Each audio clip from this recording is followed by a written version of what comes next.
ज्या प्रकारे आपण बघितलं नीट परीक्षा पेपरफुटी प्रकरणानंतर महाराष्ट्र सरकार या सगळ्या खाजगी कोचिंग क्लासेसवर कशा प्रकारे नियंत्रण आणता येईल यासाठी प्रयत्न करते आणि त्यासाठीच एक मसुदा तयार करण्यात आला आहे। आणि या कायद्याच्या मसुदा म्हणजेच महाराष्ट्र खाजगी शिकवणी केंद्र अधिनियम 2026 च्या अंतर्गत एक मसुदा तयार करण्यात आला आणि त्या मसुद्यामध्ये विविध नियम हे देण्यात आलेले आहेत। आणि या सगळ्या संदर्भात बोलण्यासाठी आपल्यासोबत महाराष्ट्र क्लास ओनर्स असोसिएशनचे सदस्य समर्थ पालकर आहेत। सर, ज्या प्रकारे काही दिवसांपूर्वी आपण आंदोलन केलं होतं सगळ्या कोचिंग क्लासेस मालकांनी, त्यानंतर आता हा मसुदा तयार होतोय आणि या मसुद्यामध्ये इंटिग्रेटेड क्लासेस यावर पूर्ण बंदी असणार आहे। एखादा शिक्षक जर शाळा कॉलेजमध्ये शिकवत असेल तर त्याला कोचिंग क्लासेसमध्ये शिकवता येणार नाही, जी तुमची मुख्य मागणी होती। तर या मसुद्याकडे कसं बघतात आणि अनेक नियम यामध्ये सगळे आहेत।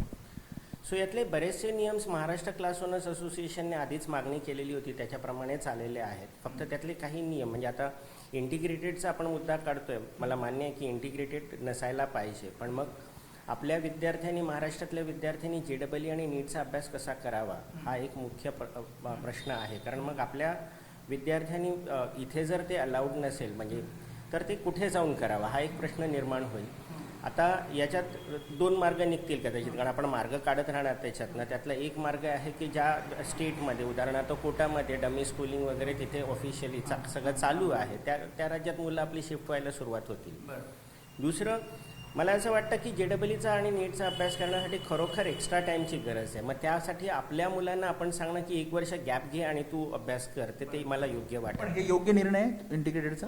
हो, निर्णय आता काय विद्यार्थी पर्याय असा आहे की एक तर कॉलेजमध्ये ते शिकवायला सुरुवात केली पाहिजे त्यांनी स्वतःच, किंवा दुसरं म्हणजे त्यांना मला असं वाटतं होम स्कूलिंगची फॅसिलिटी अवेलेबल करून द्यावी, जेणेकरून मुलं त्याच्यावर फोकस करतील जे त्यांना पाहिजे त्याच्यावर। निदान आपली जी विद्यार्थी जे टॅलेंट आज महाराष्ट्रामध्ये आहे जे करतायत त्याच्यासाठी त्यांना तो उपयोग होईल असं मला वाटतं। 5 तासात आता ट्युशन्समध्ये शिकवता यावं अशा प्रकारचा निर्णय घेण्यात आलेला आहे। त्यासोबत अति सकाळी किंवा रात्री शिकवता येणार नाहीये। जे कोचिंग क्लासेसमध्ये आपण बघायचो 7 तास 8 तास 10 तास शिकवलं जाईल।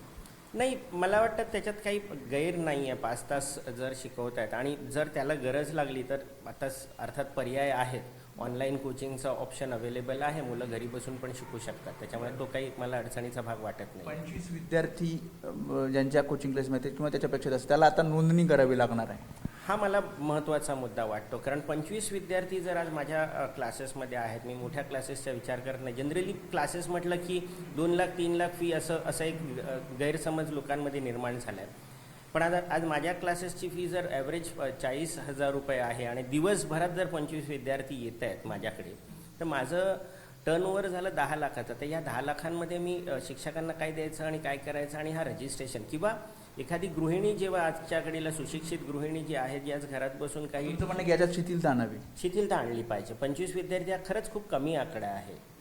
आता कॉलेजेसमध्ये किंवा शाळांमध्ये सुद्धा कोचिंग क्लासेस चालवता येणार, कारण बऱ्याच ठिकाणी आपण बघतो की एखाद्या शाळेमध्ये किंवा महाविद्यालयामध्ये कोचिंग क्लासेस घेतले जातात। सो आनंद आहे त्या गोष्टीचा जर करत असतील तर, पण खरे चॅलेंज पुढे आहेत, कारण ते कसं कंट्रोल करणार आहेत। आज जर एखाद्या कोचिंग क्लासेसचा शिक्षकच कॉलेजमध्ये जाऊन शिकवणार असेल आणि त्याच्या पेरोलवर किंवा व्हिजिटिंग फॅकल्टी म्हणून दाखवलं जाणार, तर त्याला कंट्रोल कसं करणार आहे।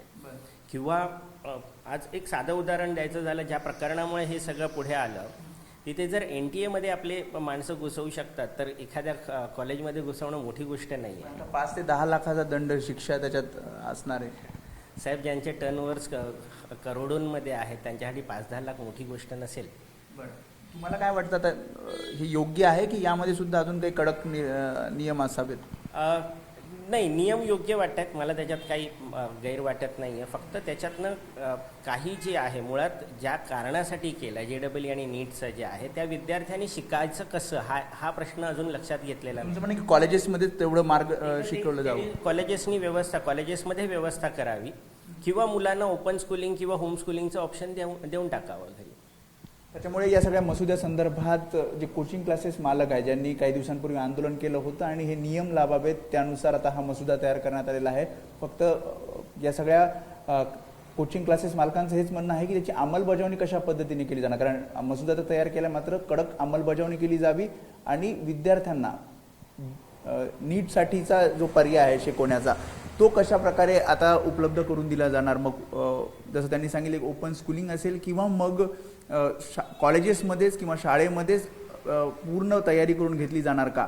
अशा प्रकारचे प्रश्न आता या कोचिंग क्लासेस मालकांकडनं समोर येते. त्यामुळे मसुद्यानंतर जेव्हा कायद्यात रूपांतर होईल तेव्हा अर्थातच याची अंमलबजावणी केली जाईल आणि कडक कायदे या कोचिंग क्लासेसवर नियंत्रण आणण्यासाठी राज्य सरकारकडून केले जात आहेत.